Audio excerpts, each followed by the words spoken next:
nangatahako amin'ny Jesosy teo amin'ny fitenana hoe mba ataovy mora Jesosy fa tena mafy ny mahazo anahy.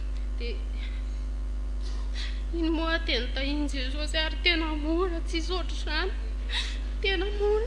Nisy monjavavy izay tonga nampahery anahy nahita ny nahazo anahy tamin'izany fa tena mafy ny nahazo anahy.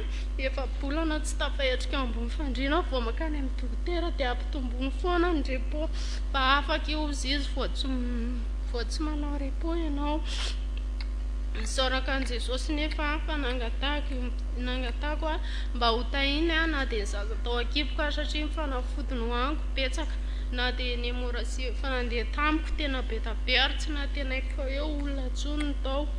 Dia saorako ny tompo fa nitahiny izany ary mbola nataony vavy ihany koa, na dia mipampiteraka raha dia gaga mihitsy ahoana ny fomba nahatazomandry an'ity zaza ity tao an-kibondry tao.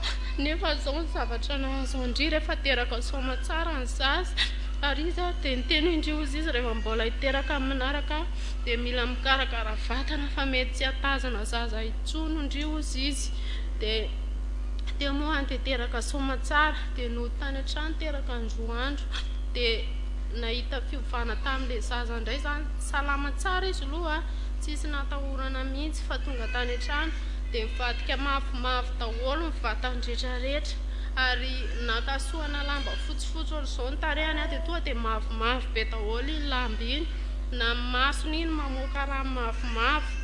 Dia teo zany dia tena natavatra sady kivy ihany, ny olona dia nikoropaka sady kivy daholo fa zany saron-doha satria tsisy azoko atao. Dia mivava kosa Jesosy za efa mivoady taminao fa tsy maintsy hijoroako vavolombelona raha tafita saoma tsara amin'izao dia ataonao afa-baraka ve za Jesosy fa mba sitrano ity zaza ity fa dia salama tsara ny zaza. Ny olona izay nahita ny nahazo anay dia tsy mino hoe ity izany zazakely niaran'izany aretina izany, voninahitra dia ho an'i Jesosy.